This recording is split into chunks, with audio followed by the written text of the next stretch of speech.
Naħseb il-wesja l-isfond tiegħu dan il-budget u l-isfond tiegħu huwa xejriet makroekonomiċi li huma pożittivi ħafna. Għad baxx, tkabbir ekonomiku kbir fost iktar għolin fl-Ewropa, sewwa.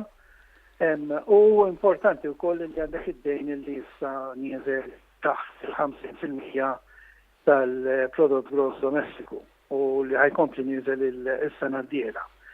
Naħseb fil-gvern għandu daqsxejn maneuverability, issa fiscal maneuverability, iktar mill-li kien hemm fil-passat, illi jista' jifrex iktar fuq miżuri soċjali u naħseb il-General Trust ta' dan il-budget diki.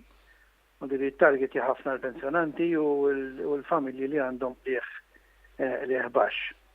Għandu aspetti li trattaw l-industrija li huma tajbin ukoll, fostom per eżempju biex nsemmu waħda tal-Tech MT, fejn jkollu konsolidazzjoni tal-miżuri biex jippromotjaw l-innovazzjoni teknoloġija li dentro Malti anki barra minn Malta, u naħseb anki Seed Investment Scheme u l-Startup Visa huma inizjattivi li jistgħu jkunu pożittivi immens. Para kritika naħseb seta' kellu viżjoni long term iktar isu qed jafas ħafna fuq issa u fuq is-sena d-dieħla, però naħseb fis-sitwazzjoni qegħdi irridu nħarsu aktar il qudiem l-iktar meta wieħed iqis il-żieda fil-ħaddiema barranin u anki fl-edukazzjoni. Naħseb fl-edukazzjoni se tkellem iktar. Se tkellem iktar miżuri fuq l-edukazzjoni qed ngħid hekk.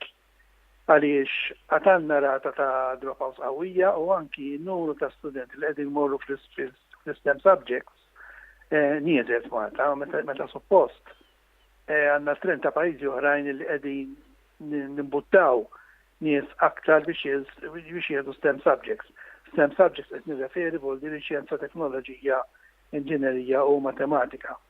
Però overall biex nagħlaq għandek sinjali ta' l-ekonomija li żgur huma tajbin, m'hemmx wieħed jiddiskuti fuq dik, però l-importanti hu li ma jkollniex issa pressjonijiet inflazzjonari illi jżidu l-ispejjeż tal-operat u inaqrulna mill-kompetittività ta' ċertu setturi.